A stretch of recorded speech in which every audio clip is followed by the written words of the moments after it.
Holandsko je najväčší producent kvetov na svete. Obchod každý rok dosahuje až $6 miliárd, čo sú 2/3 svetovej produkcie. Ak by Rusko pristúpilo ku zákazu dovozu kvetov, holandskí pestovatelia by mohli prísť o desiatky miliónov dolárov. We export all over the world, more than 100 countries, and we have no problems in any other country.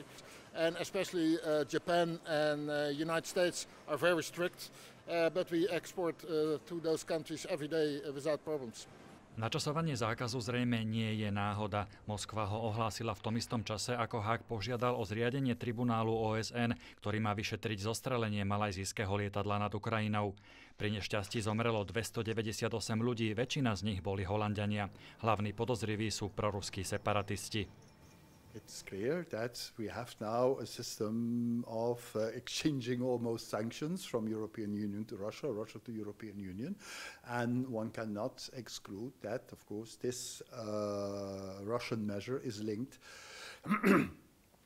with the Dutch insistence on an international court to deal with the crash of the plane. Rusko popiera akúkoľvek účasť na katastrofe a zriadenie súdu vetovalo aj počas včerajšieho zasadnutia Bezpečnostnej rady OSN.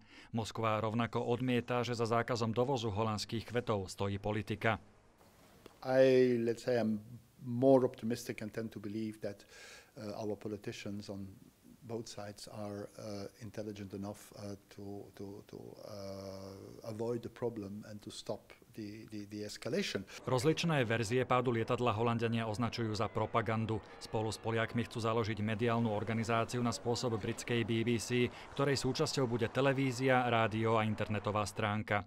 Správy sa budú vysielať v ruštine a cieľovou skupinou nebudú len Rusi v Rusku, ale aj ruská menšina vo východnej Európe, najmä v Pobaltí. No counter-propaganda, no infotainment in the European way of the word, but really to give the tools, the capacities for Russian language, Russian social media to work on the basis of objective information, at least as objective as possible, and in exchange of different viewpoints. V septembri sa vo Varšave bude konať darcovská konferencia, kde sa na štart nového média vyzbierajú peniaze. Slovenské ministerstvo zahraničných vecí návrh zaujal. Podľa jeho vyjadrení boj proti propagande a šírenie pravdivých informácií je dôležitý aspekt našich hodnôt. Z Amsterdamu Štefan Hudec, RTVS.